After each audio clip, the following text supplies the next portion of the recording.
people who were not able to attend will be able to view this later and get the same information.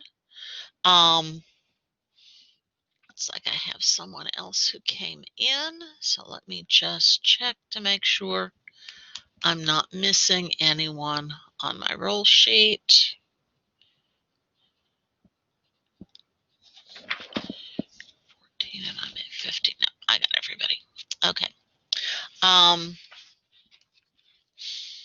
I teach this same class at 11 o'clock on Monday, Wednesday, at 11 o'clock on Tuesday, Thursday, and at 8 o'clock at night on Tuesday, Thursday evenings. The Monday lectures will match the Tuesday lectures for the most part. Wednesday lectures match Thursday lectures. If for some reason you need to miss a lecture on a Monday, come to one of the Tuesday classes. Or alternatively, tune in to watching the recording. I will note that while recordings will be posted as soon as they're available, it can take up to 36 hours for Blackboard to process the recording and make it available for viewing. So you may not be able to watch the lecture as quickly as you would like based on the recording. In addition, watching a recording does not give you the opportunity to ask questions, which you will have during the live lectures. And so my opinion is that you will more greatly benefit from attending one of the live lectures than you will watching that same lecture via recording. While the course will be conducted primarily as a lecture class, there are days where we would normally, in the classroom class, spend the day in the library. Many of those days will actually be library Q&A sessions. That is, you'll have an assignment you're working on, and I will have an open lecture class session where you can work on your projects or homeworks and also ask me questions and ask questions of the wider group in order to ensure that you understand how to do the work and for me to help guide you through doing the different types of research. We won't actually start doing research for a couple of weeks, and I'm working with the library to get some time to video a tour of the library and the how to use certain materials in the library to assist in making the computerized version of those materials make more sense. You do need the textbook. It looks like this. I've included the ISBN in both the ICR syllabus, which was posted last night, and in the Start Here information that is on the Blackboard page. Be sure you get the textbook, Legal Research Illustrated, and not the assignments for Legal Research Illustrated. From a picture online, they look virtually identical. That is, they have the same colored cover with a red box in the center. The biggest difference is that the assignments book has a big ampersand because it's the assignments for not only Legal Research Illustrated, but also for Fundamentals of Legal Research, which is the book from which this book was abridged.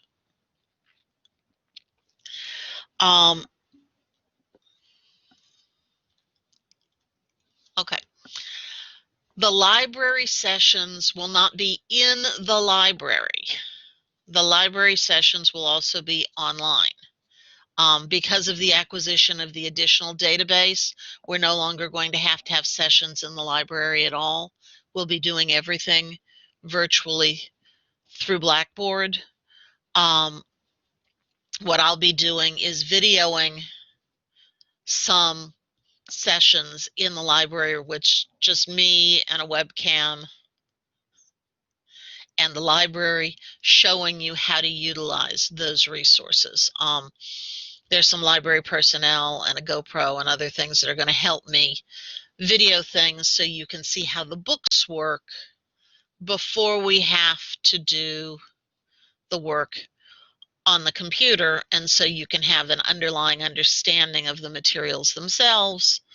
And then I'll show you also, either in class point and click or by videos, how to do that as well. Last semester we had some difficulty with there being sufficient bandwidth on Blackboard for me to do live point and click demonstrations, and so I videoed those demonstrations when we weren't in class, and then posted them to the class website for you to be able to locate and to watch on your own time. And then I allowed time in live sessions to ensure that you would be able to understand and ask questions about that. The syllabus is posted both on WebAdvisor, where it has been for a couple of weeks now, and now on Blackboard. I did want to go over it with you to be sure everyone is clear on what's in the syllabus and how the course is going to work, and to give you the opportunity to ask questions.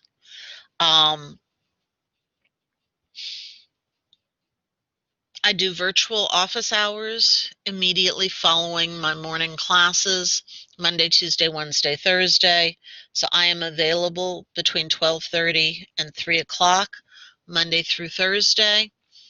My recommendation is that you email me and let me know what time between 12:30 and 3 you are available, and then I will reach out to you on Google Hangouts, which you have the application for as a result of my TCC email, and we'll be able to do a live face-to-face conversation and work on degree audits, roadmaps, figuring out where you need to go, and I can also answer class questions, things of that nature. Anything else you might need to meet with me about. As the co-coordinator of the program who handles advisement for the program, I am your primary advisor.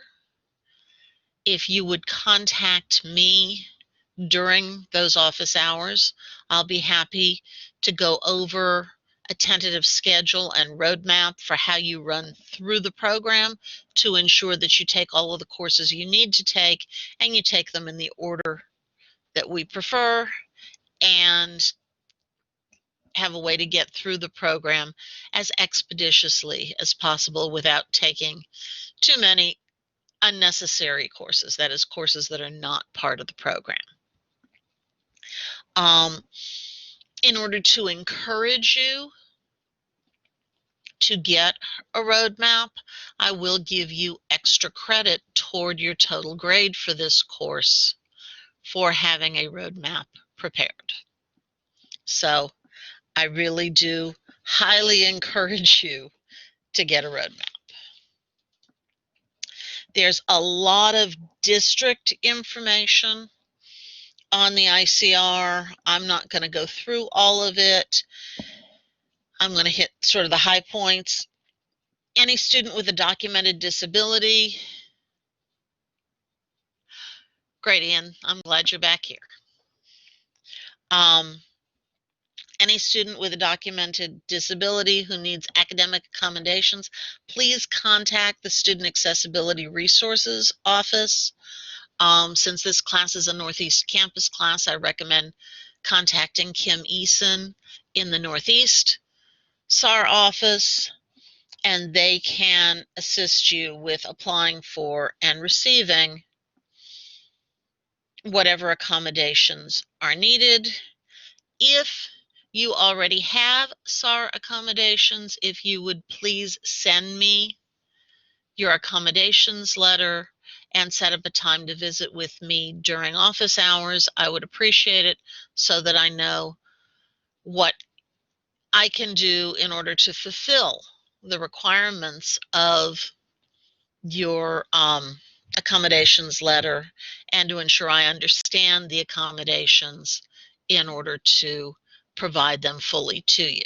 I don't need you to tell me what the issues are unless you choose to. SAR has evaluated your learning differences or other disability requiring academic accommodation and provided those accommodations. I just need to understand enough about the accommodations to ensure that I give you 100% of the accommodations that have been granted. There's a provision pertaining to campus carry. Considering we are not on campus, I'm not going to spend any time on that. Course evaluation is important. I recommend you do your evaluations closer to the end of the semester rather than in the earlier part of the semester, so you have more experience with the course and have the ability to give a more reasoned and accurate evaluation of the course. It doesn't take very long. There's a link to course evaluations on the left-hand menu on Blackboard for each of your courses. So you may use that to access the course evaluation. Title IX. All faculty. Okay, the ICR files are all PDFs. So you can view the ICR in Acrobat or any other PDF viewer.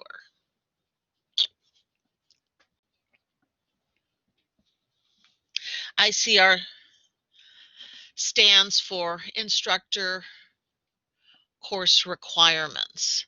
It's another way of saying syllabus. Essentially, it's the outline of all of the information you need to know about the course in order to participate. And as I say, it is a PDF file, so you should not have any difficulty being able to view it. Title IX. All faculty at Tarrant County College are designated as a responsible employee and are required to report sexual misconduct. State law requires all faculty and staff to report sexual harassment, sexual assault, dating and domestic violence, and stalking against a student or employee to the Title IX coordinator. TCC cares about the safety of our employees and students and has created this notice because interpersonal violence and sex discrimination in all forms are unacceptable. TCC is committed to holding perpetrators accountable and keeping reporting parties safe. Students' privacy is of utmost importance, and TCC will strive to protect your privacy to the extent possible while complying with all applicable federal, state, and local laws and regulations, as well as TCC policy. Students who desire that details of the incidents be kept confidential have two options. One is to request to speak with a licensed counselor at a TCC campus, which is a service free to all students, or two, to contact an off-campus rape crisis center. I am not an employee with whom you have a privileged relationship. Therefore, based on the fact that I am a mandatory reporter, if you tell me something you saw, something you experienced, something that happened to you on or off campus that is affecting you in this manner, I have an obligation to report all of the information you've told me.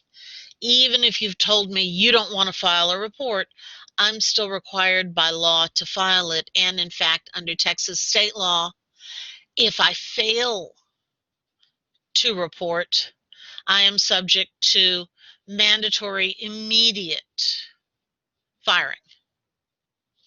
The state law has no leeway whatsoever in the options in that regard.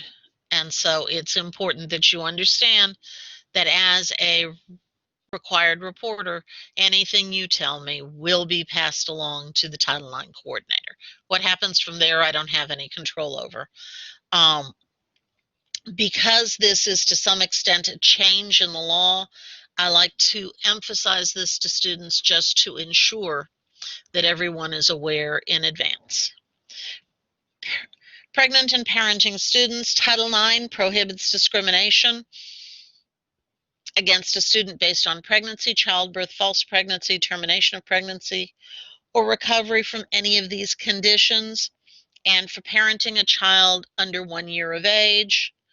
To learn more about how to request support for pregnant and parenting students, go to the Title IX website by clicking Support Pregnant and Parenting Students, which is a live link in the electronic version of the ICR.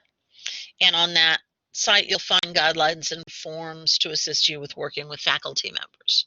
So if you would please, if you have an issue, click that, get the information, and come and speak with me. We can work through things. We've talked about the textbook, Legal Research Illustrated, an abridgment of Fundamentals of Legal Research, and it's the 10th edition. We are going to teach this class on Blackboard. It will meet for synchronous lectures on a regular basis. That is at 11 o'clock on Mondays and Wednesdays. Synchronous meaning that we're all going to be live together. I'm not going to record a lecture that you then watch at your leisure at a time that is convenient to you. This course was originally scheduled for Mondays and Wednesdays at 11 o'clock, and it is being taught Mondays and Wednesdays at 11 o'clock.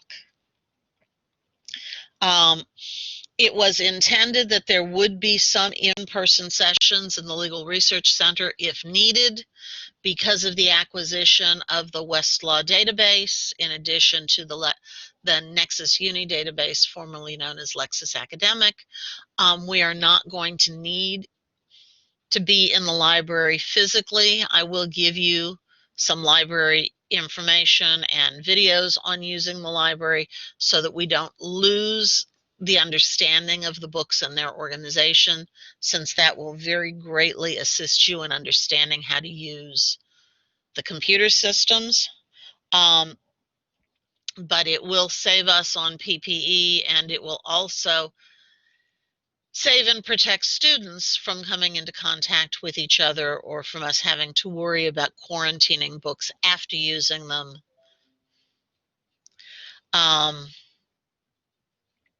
And so we will be doing this course exclusively through virtual means rather than having on-campus sessions. That actually did not change until Friday, and so I did not take the information about on-campus sessions out. Should we get to a point where we can do sessions on campus, or it might be desirable, we will have a conversation about that. But currently the plan is to do everything virtually, that is through Blackboard. The focus of this course is to give you a working knowledge of the major techniques of legal research, problem solving, and the use of basic finding tools. You will not leave this course as an expert legal researcher. You will, however, leave this course with a significant understanding of the different methods of legal research and how to do it. You only become an expert at legal research by doing a lot of legal research, more research than you can do in a single 3-hour, 1-semester course.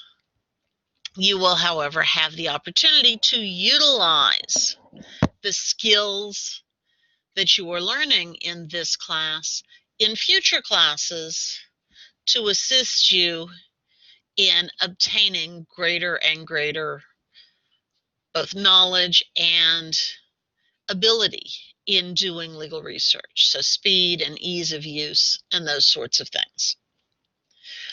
There is an outline of the course.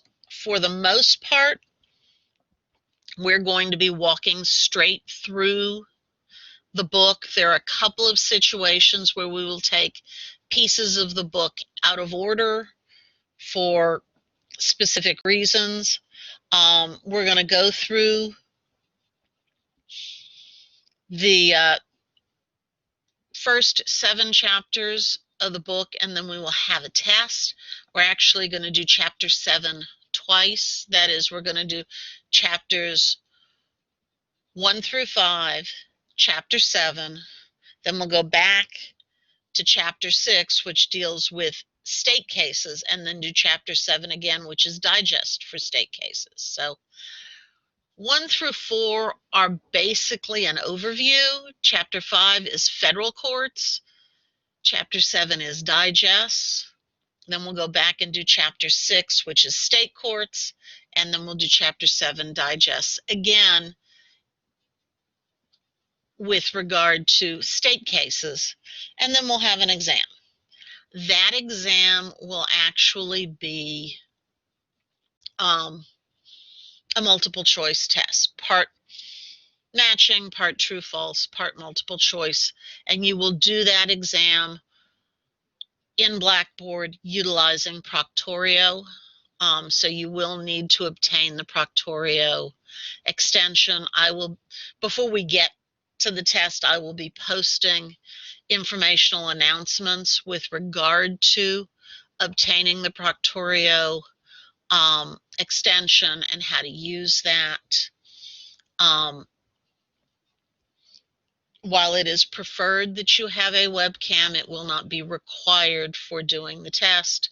In addition, while that first test is a timed test, that is, you have an hour and 20 minutes, what would be a normal class period, to do the exam, you are free to use your book when doing that exam. The other 2 tests will actually be in the form of projects, and you'll notice as you go through the ICR, it'll tell you when there might be examinations or when they might be available.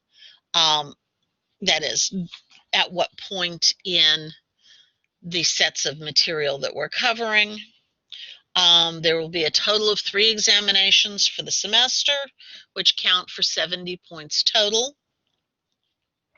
There will be written research assignments.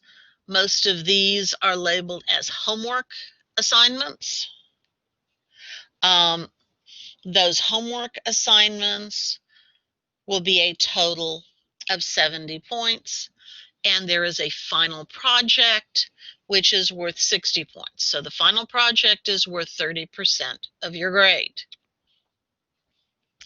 I will be handing out, making available to you your final projects right around the 1st of November. I will also enable the system so that you can turn in a rough draft anytime before Thanksgiving, and I will get it back to you so that you can revise your final project and turn it in final form. It will be due the last day of finals. I will tell you that in my division, while the last day of finals is on Wednesday, instead of our grades being due on Monday, our grades are still due by 2 o'clock on Friday. If I get everybody's final project, which is a 3 to 5 page research paper, just before midnight on Wednesday, I'm going to be in a really bad mood while I grade those papers. Because between the 3 sections of research, I have almost 60 people. That's 60 papers to grade in about 36 hours. Not what I would say is the optimal use of my time, or yours, or me being as comfortable writing your grades and reading your papers as I might otherwise be. As my children will tell you, when I get under pressure, instead of getting lax, I get really, really, really picky. You don't want me to be picky while I'm grading your papers.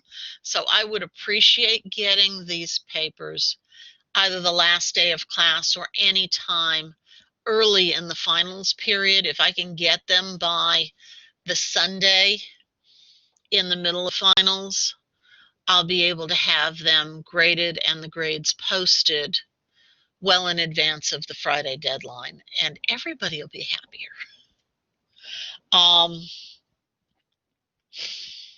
All assignments and examinations will be via Blackboard.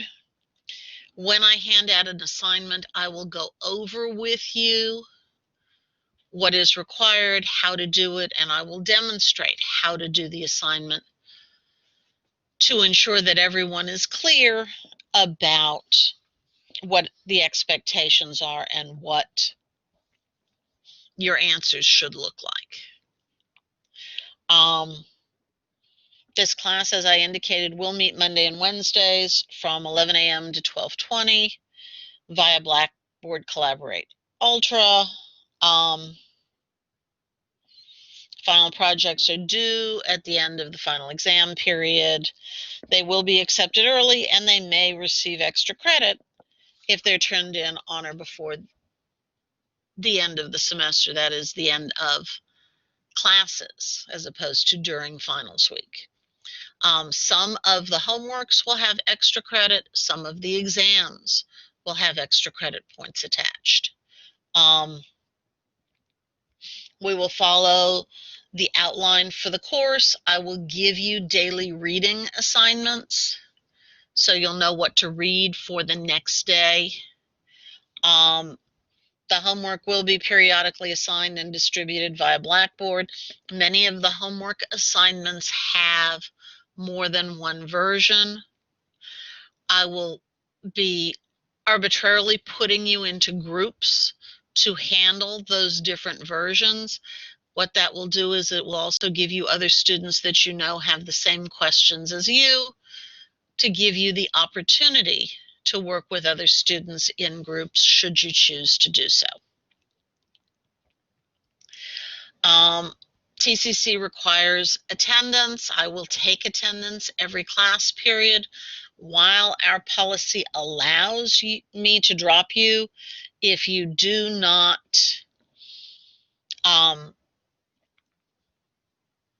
attend all of the classes, or if you miss more than 15% of the class sessions, I believe you have a property interest in the course that you have purchased, and as such, that I am not entitled to deprive you of the property you have acquired, even if you choose to squander that property. What does that mean? That means I will not drop you.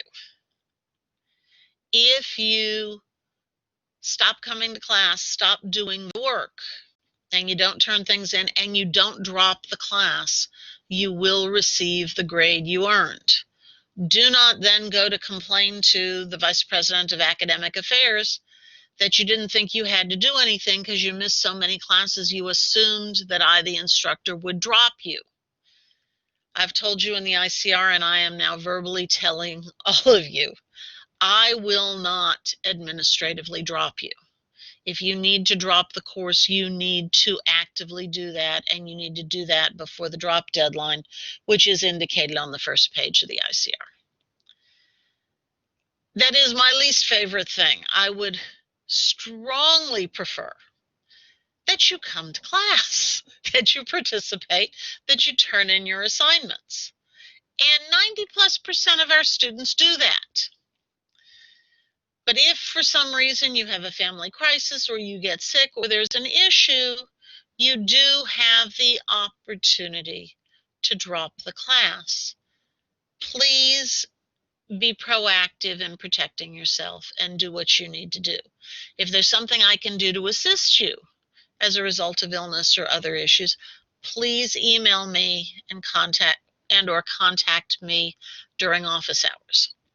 My preferred email for contact is karen.silverberg@tccd.edu. That's my administrative email, and that's the one I see first. You can also email me at my.tccd.edu. However, I don't see those as quickly. So especially if you need to reach me urgently, I would recommend that you use the tccd.edu, the one without the my. Karen.Silverberg is the same for either email address, but the preferred email is without a my. So it's in the chat. Okay. That's the email I would prefer that you use to ensure that you reach me as quickly as possible. If you come in after I've taken attendance, if you would stay at the end and just put a note in the chat to remind me to put you on the roll sheet, I would appreciate it. Scholastic dishonesty is unacceptable and won't be tolerated. There's information in the ICR to find the policy manual, etc. Basically, cheating only cheats you. A grade's only as good as the extent to which it accurately assesses the work performance that you've done. That is how well you have learned the material. As a result, it's really important for your learning and your knowledge that you do your own work. On the homework, you are very free to work with each other. When you can explain how to do something to someone else, that means you actually know what you're doing a little bit more. And that's a really helpful thing.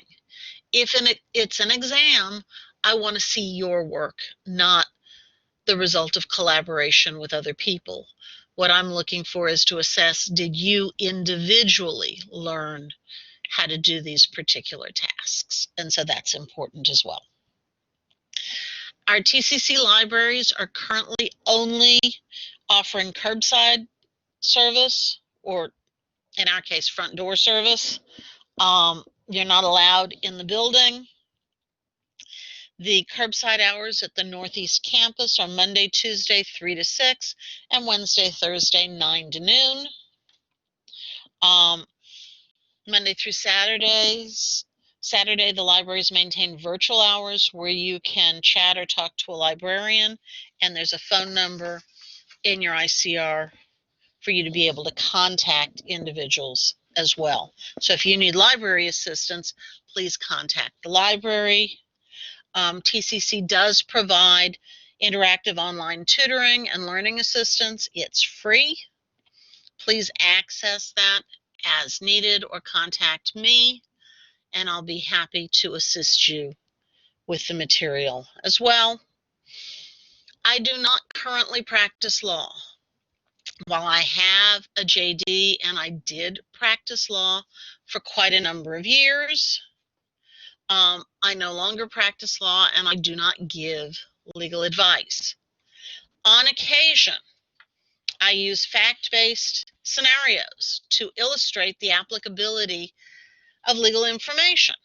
This should not be interpreted as giving legal advice regarding a similar situation or as being suggestive of any course of action in a real-life situation.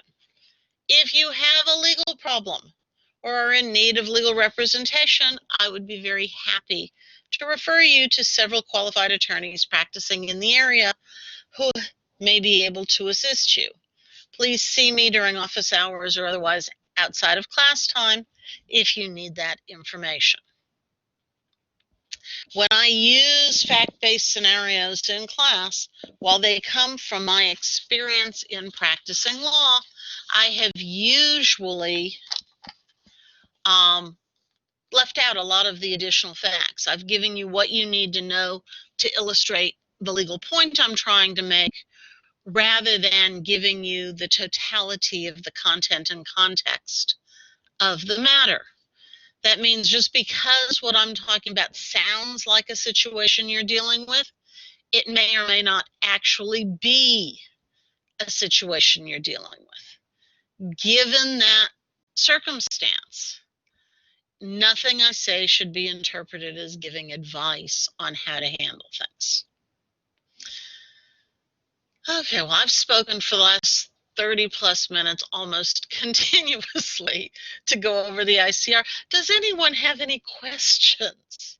You can hand and talk, or you can put it in the chat. Homework today. You do not have a homework assignment that is a project to work on today. For next time, I do want you to read chapter 1 in the textbook. I know that some people obtain their textbook from the bookstore, and some people have ordered it online, and your textbook may not be in yet.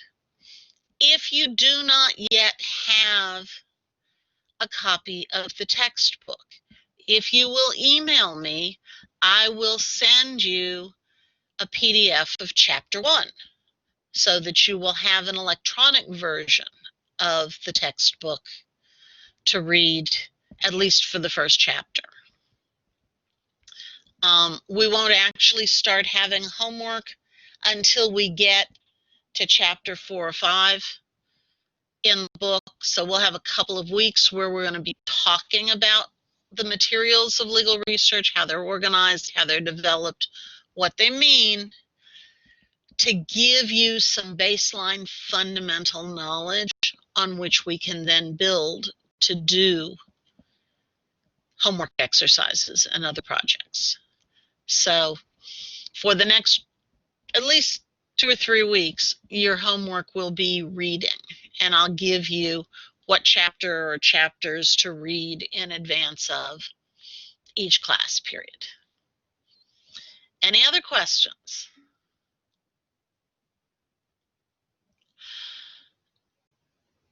In terms of a daily reading schedule,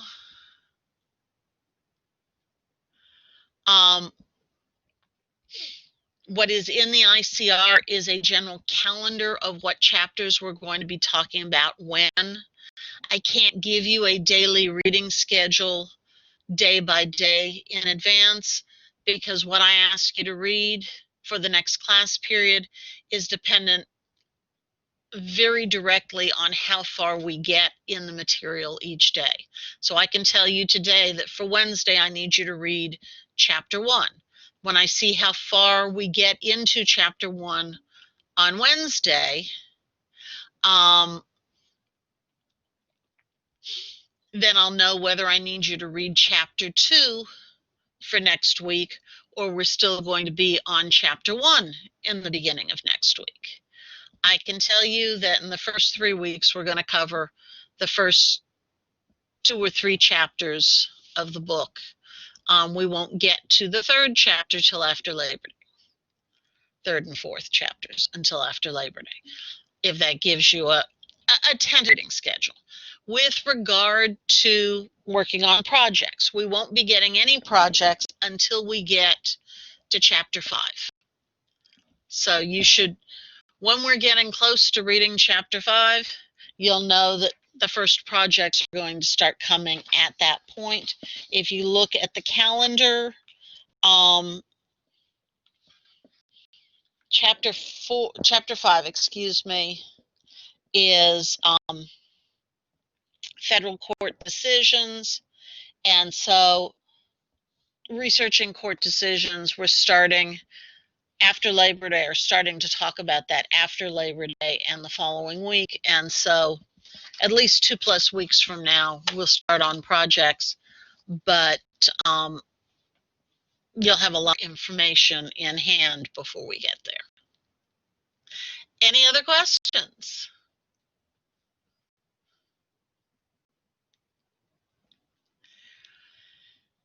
Well, I appreciate your putting questions in the chat when I'm lecturing. That way I can just add my answers as I am talking. When we're talking and I'm taking questions, please feel free to raise your hand, and you can actually talk and we can see your faces and hear voices that aren't mine. Any other questions?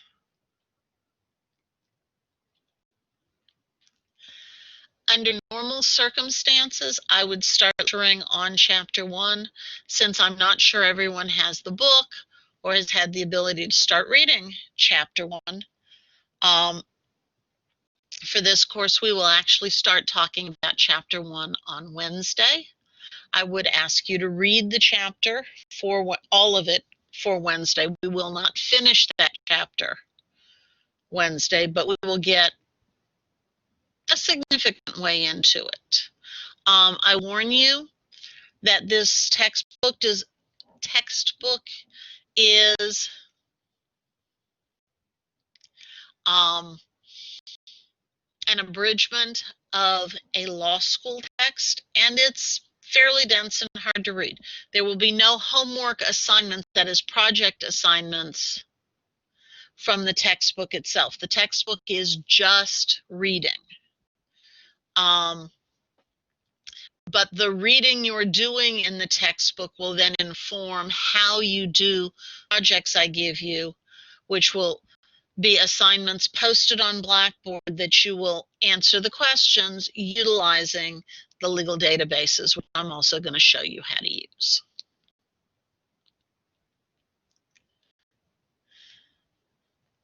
So the textbook will form a reference manual. Not only will it give you the underlying foundation to understand the materials, but you'll be able to use it as reference for how to access the materials that need to be accessed. If you're registered for Tuesday, Thursday, but you're attending Monday, Wednesday, I have a sign-in sheet, and I am literally looking at the list of attendees and ensuring that everyone in attendance is marked on my attendance sheet. And I have an attendance sheet for the Monday, Wednesday class, the Tuesday, Thursday morning class, and the Tuesday, Thursday evening class. And I will check that attendance for each of the courses for each of the lectures. So for today, for example, I have mostly people who are registered in the Monday, Wednesday class, but I have 3 people who are registered for the Tuesday, Thursday morning class. They are also on my roster, and they have been counted for attendance. So I have 2, 3, 4, 5, 6, 7, 8, 9, 10, 11, 12. I have 15 people plus me makes 16, which matches the 16 people that it said that the computer says are in current attendance in the class. As I indicated before class started, the only time I have difficulty on attendance is if you use the dial-in capabilities, which is perfectly fine, because what shows up is not your name, but a phone number. And so when you're dialing in, if you would just remember to send me a chat message telling me your name, it'll make it easier for me to be sure that I have everybody on the roll.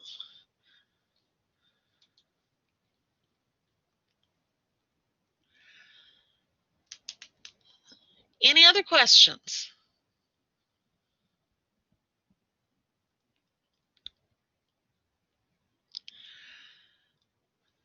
I will warn you that I am known for not only using every single minute of the class period, but sometimes running a minute or so over.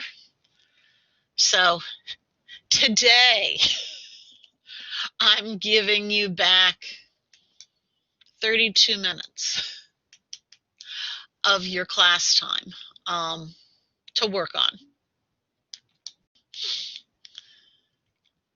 Yes, and you are counted on my sign-in sheet. If you are listed as an attendee, I have checked you off. Actually, I will go through and read the roll sheets of who I have in attendance.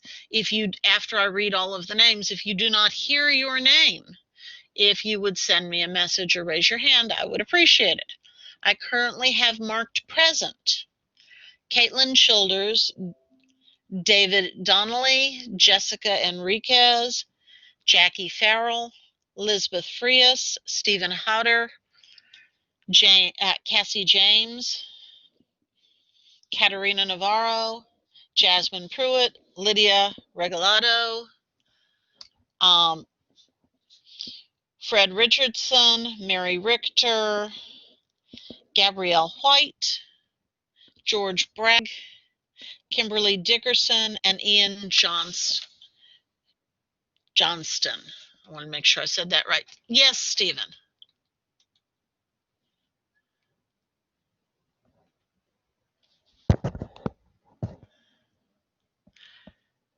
Stephen, if you're speaking, I cannot hear you.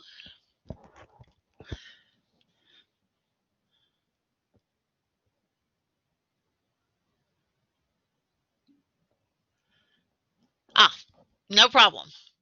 Very good. Yeah, no, what I was reading was just verifying that those were the people I had, in fact, marked as present on my attendance sheet.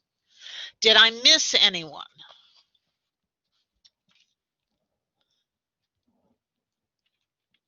Good. I will generally not call the roll. I will just check you off from the attendance list, and then I will be entering it into Blackboard. Excuse me, not Blackboard, into WebAdvisor, which is where we keep our attendance records. If you need to go to a different class, just show up in class. I'm going to check you in the same way I did here, which is I'm going to use all 3 rosters to ensure I've checked off everyone. If you have a name that you would prefer that I use, would you ensure that it is your screen name that is listed, so that when I see something pop up in the chat, I know what name to utilize?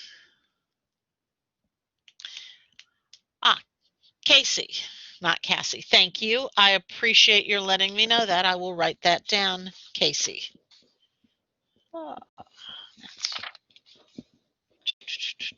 James.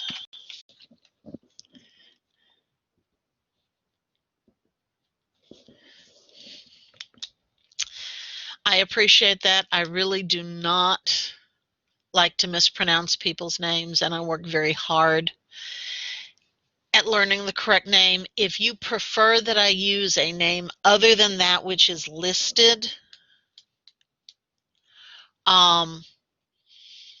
please let me know if it's a diminutive or you prefer your middle name, things of that nature.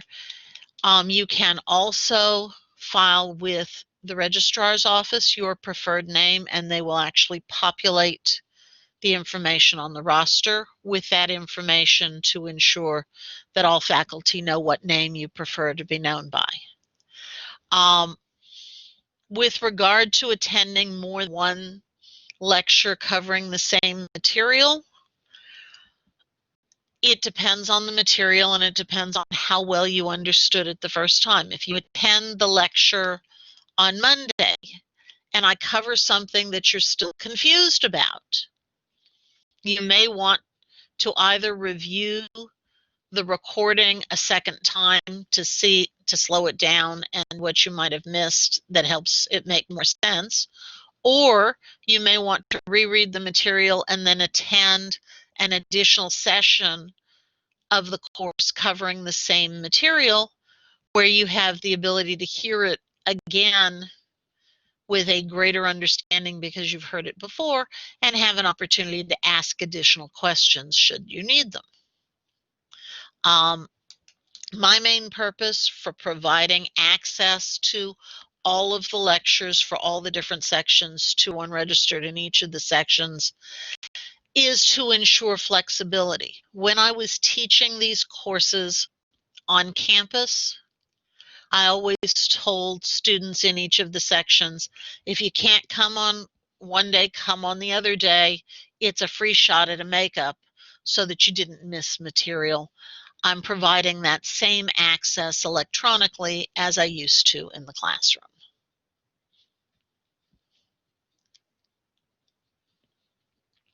Any other questions?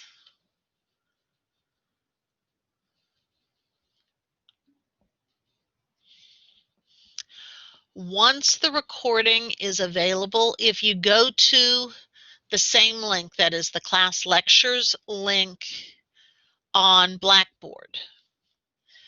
On that main lecture, Blackboard Collaborate Ultra page, the class lectures page, you'll see in the upper left of the screen, there are 3 horizontal bars.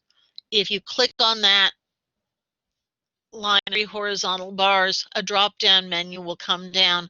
One of those is a link to recordings. And that's where the recordings will be available once Blackboard processes them and posts them. As I indicated earlier in the lecture, it can take as much as 36 hours for those recordings to be posted. It's usually quicker than that, but with everybody online this semester, and a lot of people using Collaborate Ultra to do lectures, the recordings may not be available as quickly as they had in the past. I'm going to say in the spring, for the most part, the lectures were available within 4 or 5 hours, but sometimes it was the next day. So if you look for a recording and it's not there, come back a few hours later and see if it's there. If you're done with your question, you are free to go. Anyone who would like to leave is free to leave. I will stick around for a little while and continue to answer questions. I will look forward to seeing y'all on Wednesday.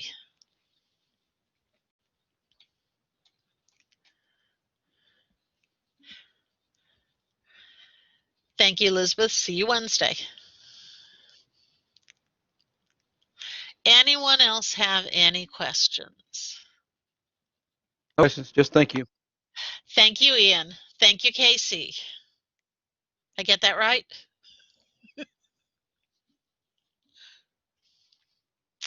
Thank you, Mary.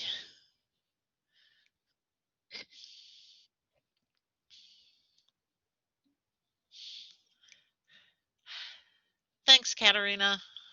Thanks, Caitlin. See you Wednesday.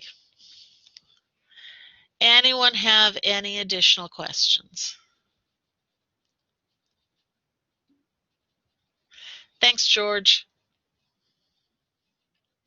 See you Wednesday. Thank you, Jasmine.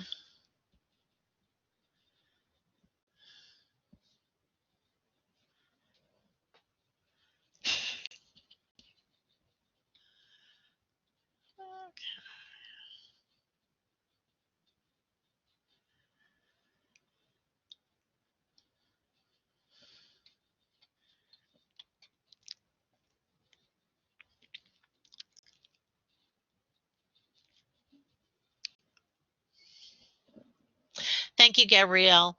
Have a great day. Yes, Jessica.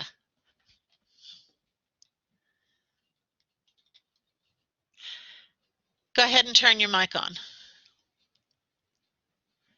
I cannot hear you.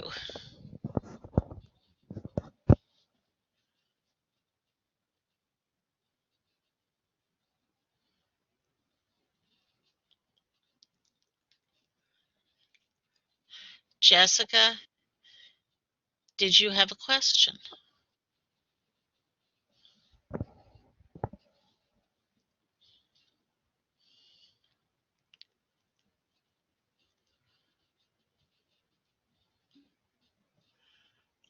Thanks, Kim. Bye for now. Jessica, if you have a question, you might try turning off and then turning on your microphone and or your webcam again and see if I can hear you that way. Otherwise, you can type it in the chat.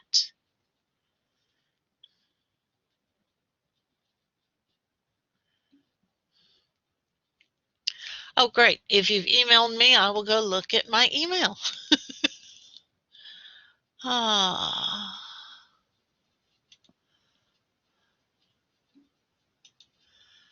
Okay. I will send you.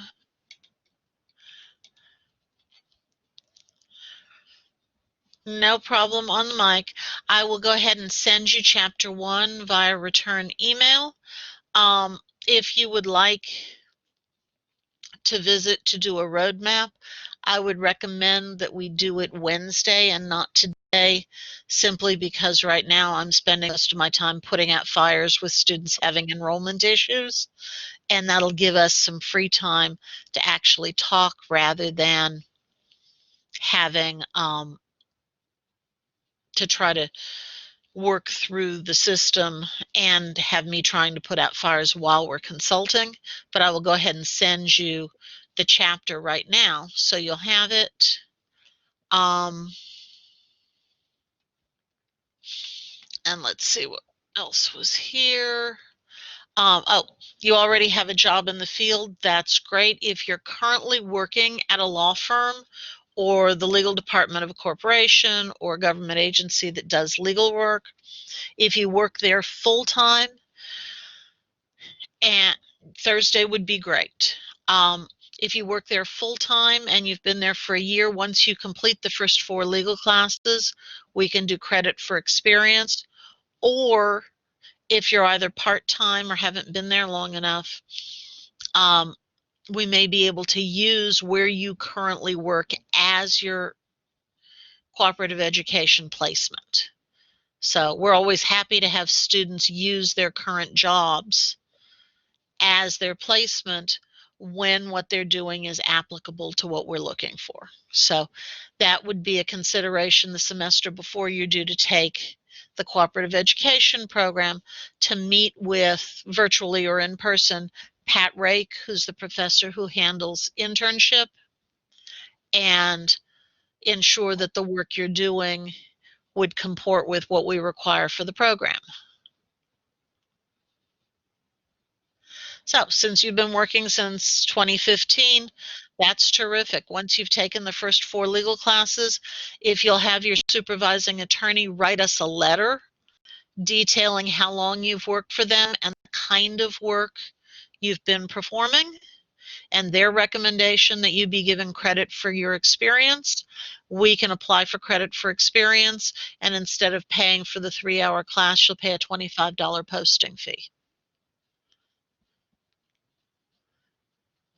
Does that help?